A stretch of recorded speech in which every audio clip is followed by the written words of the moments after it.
dalam subtopik yang seterusnya kita boleh tentukan titik maksimum atau titik minimum bagi suatu fungsi kuadratik.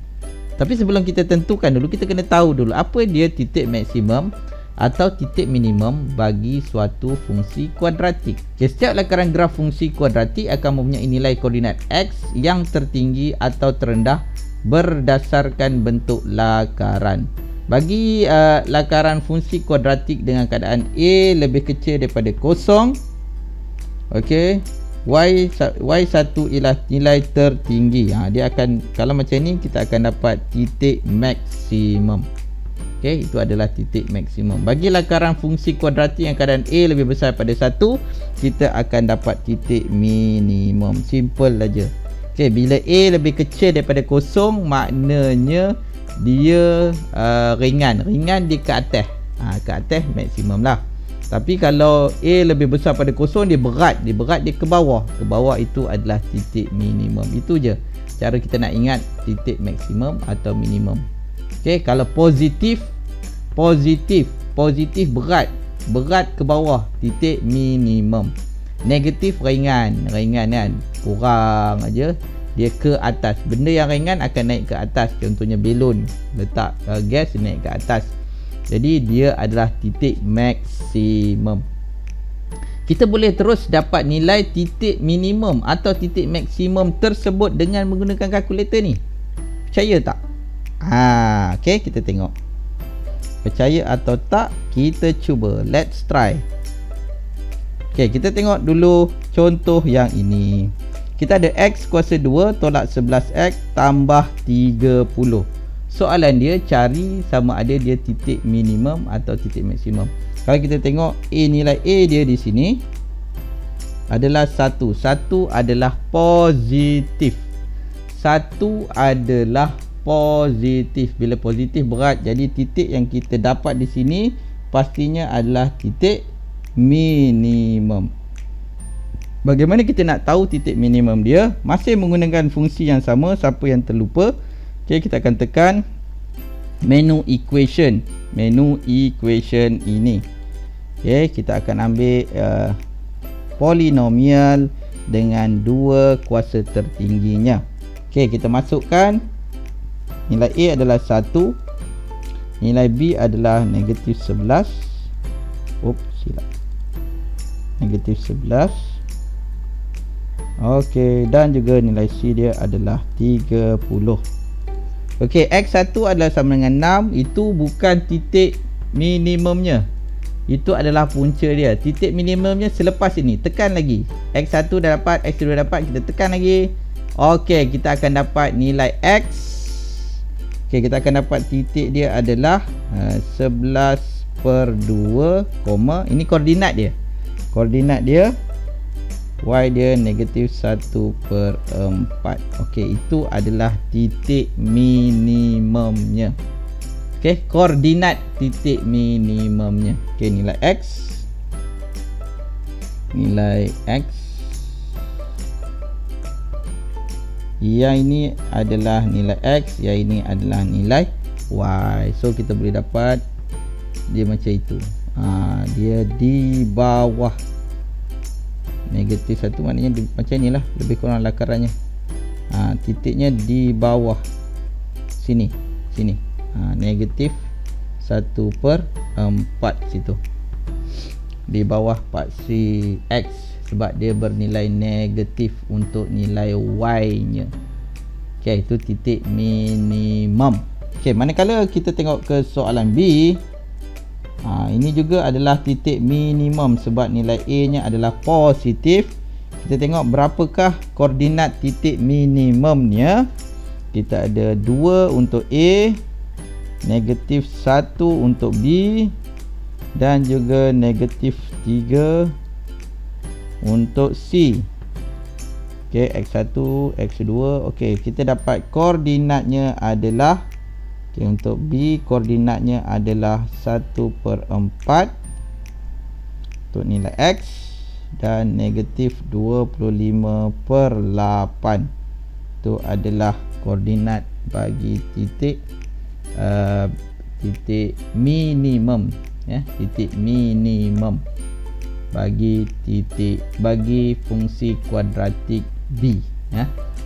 Okey, seterusnya C. Kita ada lagi titik C apa? C juga adalah titik minimum sebab A dia bernilai positif. Jadi titik ni adalah titik minimum. Kita masukkan nilai dia. A sama dengan 1, B sama dengan negatif 10, C sama dengan negatif 144. Okey, kita dapat X1 18, X2 negatif 8. Okey, kita dapat koordinatnya 5 negatif 169, macam tu. Okey, macam itu. Jika kita diberikan katakan kita kena buat lakaran, okey, kita kena buat lakaran untuk yang C ini. Saya tunjukkan terus macam mana kalau kita nak buat lakaran graf. Biasanya ada soalan lakaran graf ini. Okey, macam mana kita nak buat lakaran grafnya? Okey, saya akan tunjuk contoh lakaran dia. Okey, pertama sekali kita masukkan yang tadi kan. Kita nak dapatkan punca persamaan. Ini adalah paksi Y, ini adalah paksi X. Okey, punca persamaan adalah di mana tempatnya persilangan bagi persilangan graf pada paksi X. Jadi kita masukkan nilai dulu. A sama dengan 1, B sama dengan negatif 10, C sama dengan negatif 144. Ini lakaran graf, ya. Okey, kita dapat X 18. Okey, saya tuliskan sini. X1 adalah 18, X2 negatif 8, negatif 8, macam tu. Titik maksimum kita dah dapat tadi 5 dan juga negatif 169. Okey, kita boleh agak pada graf ini X negatif 8. Jadi kita boleh agak negatif 8, katakan di sini negatif 8. Okey, X sama dengan 18, mungkin 18 sebab ada di sini 18.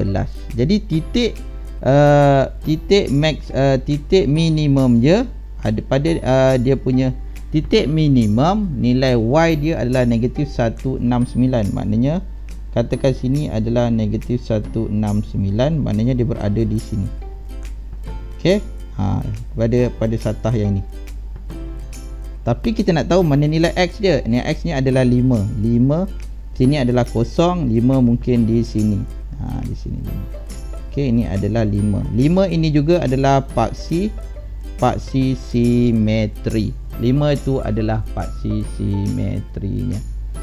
Okey, jadi kita boleh, dan lagi satu kita kena ingat, negatif 144 itu adalah pintasan pada paksi Y.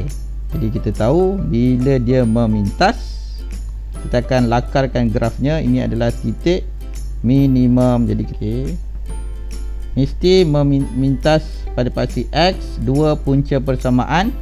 Okey, titik minimum adalah 5 negatif 169, di mana 5 itu juga adalah paksi simetri. Okey, lagi, dan juga ini adalah pintasan Y, di mana pintasan Y itu adalah negatif 144. Dengan menggunakan kalkulator ini, kita bukan saja boleh tahu titik minimum atau titik maksimum, malah kita boleh melakarkan secara tepat. Melakar secara tepat adalah kita mendapat nilai-nilai, okey, nilai-nilai penting pada graf kuadratik yang kita lakarkan. Harap boleh faham.